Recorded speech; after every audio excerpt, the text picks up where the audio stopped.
The Penrith Panthers 22-point winners over the South Sydney Rabbitohs. With this win, they kick 4 points clear of the Warriors and the Roosters, and they end a 2-game losing streak.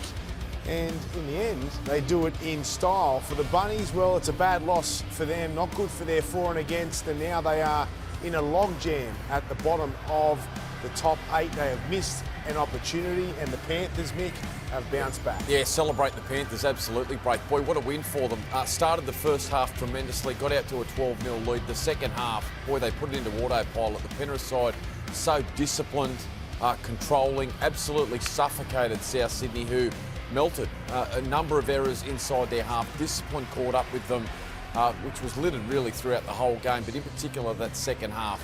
Penrith just went to work, and 4 tries. From there, they were just, they were never getting run down. It's a huge win for them. I thought the Bunnies obviously finished the half with momentum, scoring that try right on the break. And I thought they started to look like the better side in the first half. So I thought they carried momentum into the second half. They made 3 errors to start the second half, and they never really recovered from that. You go to the 70-minute mark, Penrith had scored 3 tries. South Sydney had only had 4 tackles the other side of halfway. The inside 20 number was ridiculous, 32 to block. Yeah. Now, those numbers got a little bit better in the last 10 minutes of the game. South had some possession, but the game was done there.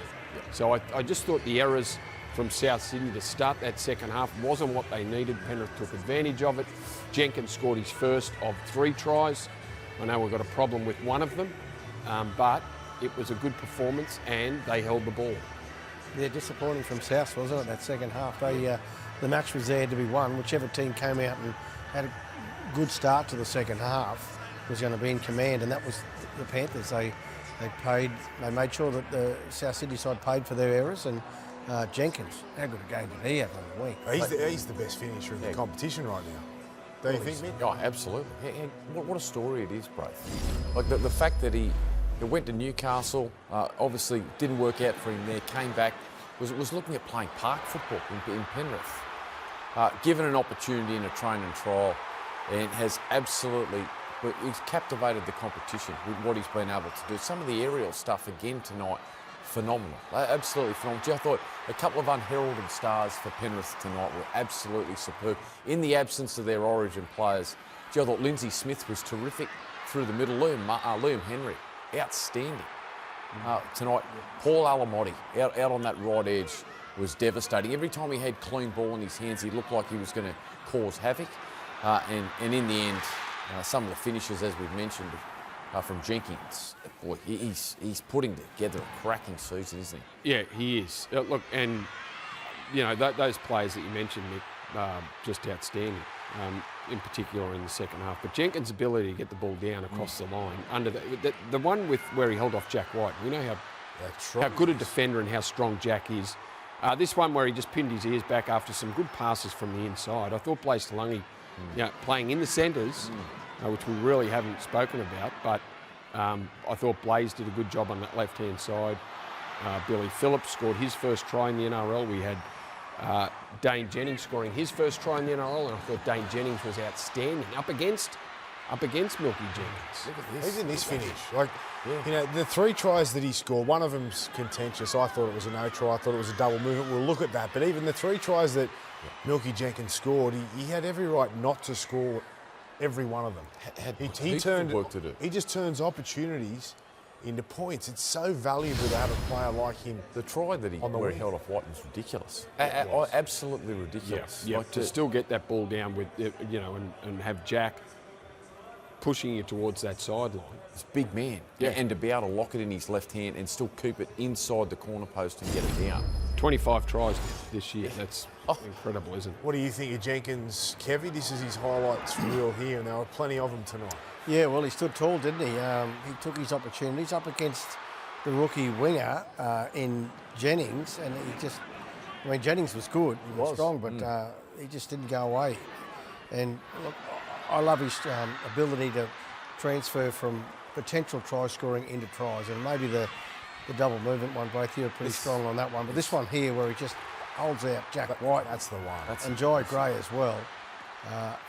This is where he straightens and potential second movement there, but gee, he's a good footballer and so good on the wing for the Panthers. He's just scoring tries when he feels like scoring. It's unbelievable. Let's not take any shine off his performance, but we're going to dive a little deeper into his second try. This was controversial and it went to the bunker. They spent plenty of time on it, but they never looked at the double movement, which I thought it was straight away.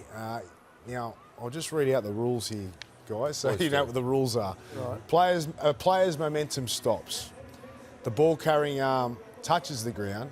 The player reaches out to place the ball over the try line. That's double movement in the rules of our game.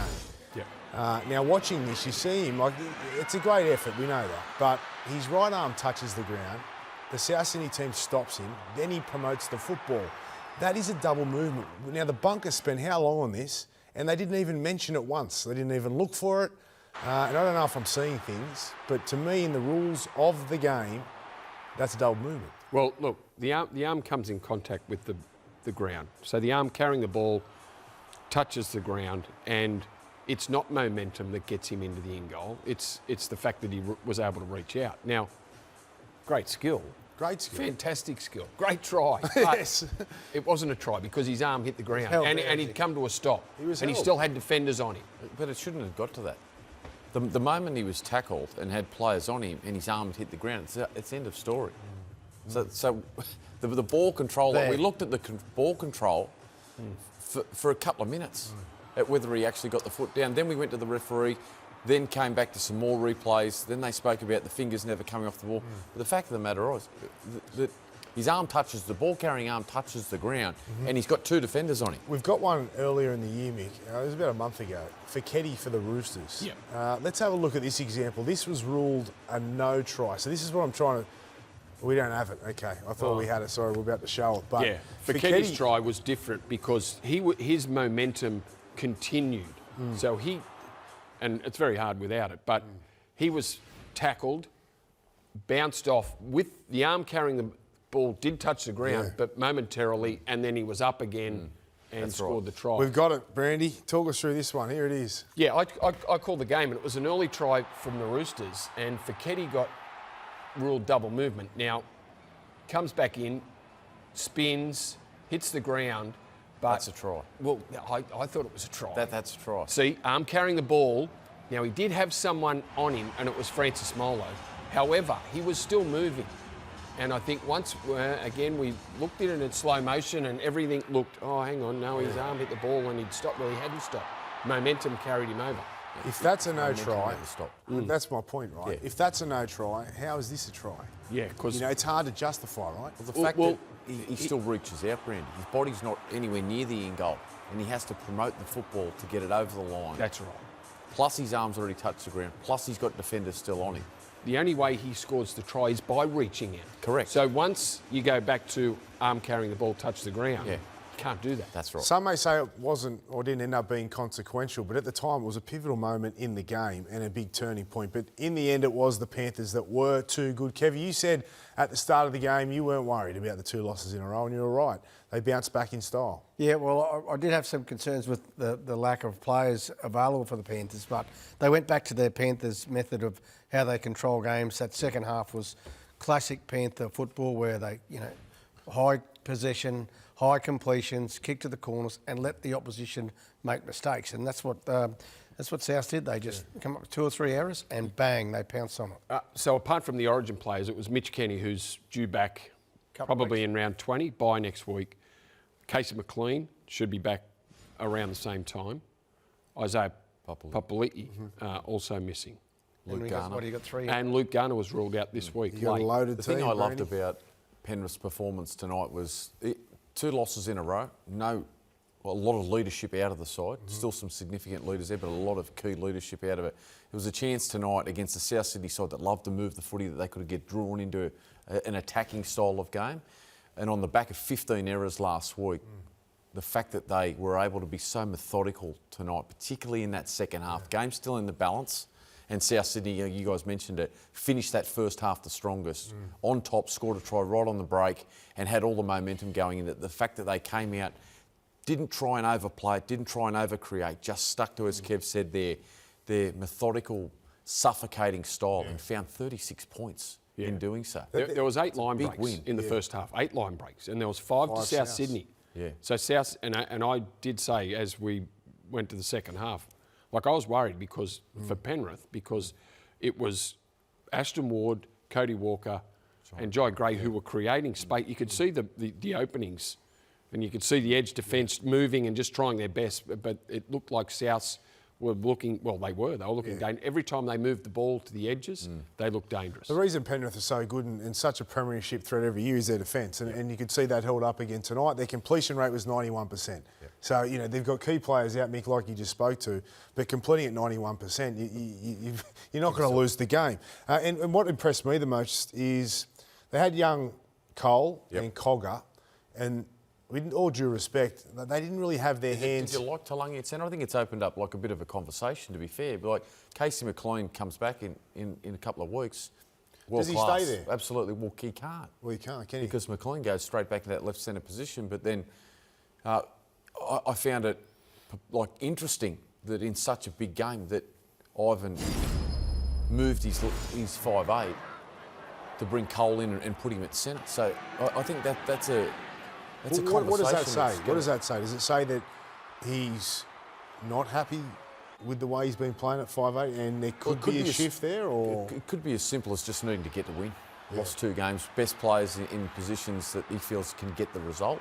And I think the simplifying of this man's role, Talangi, tonight worked.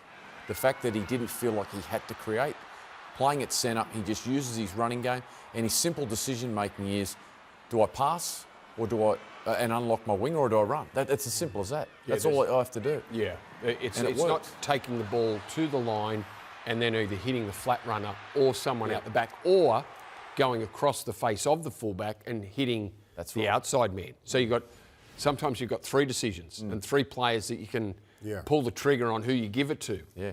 And I think at times Blaze has struggled to work out who's in space. Yeah.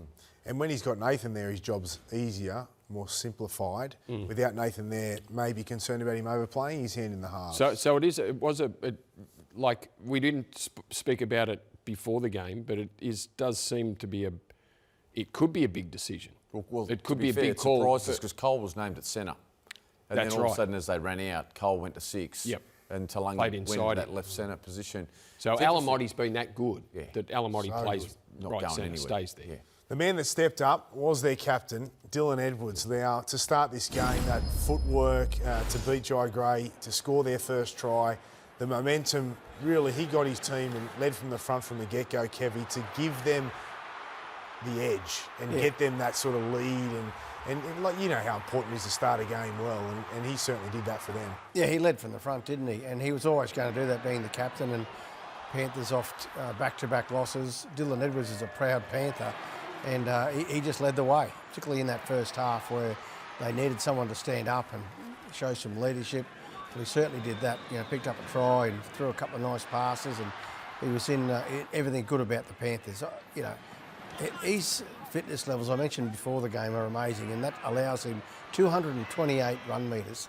That is an amazing performance from your captain and fullback. And that second half, didn't see a lot of attacking play, but he was just in everything. Defensively as well, he organises that Panthers try line defence, and they did well to go in at half time in the lead, and a lot of that was on the back of his defensive work as well.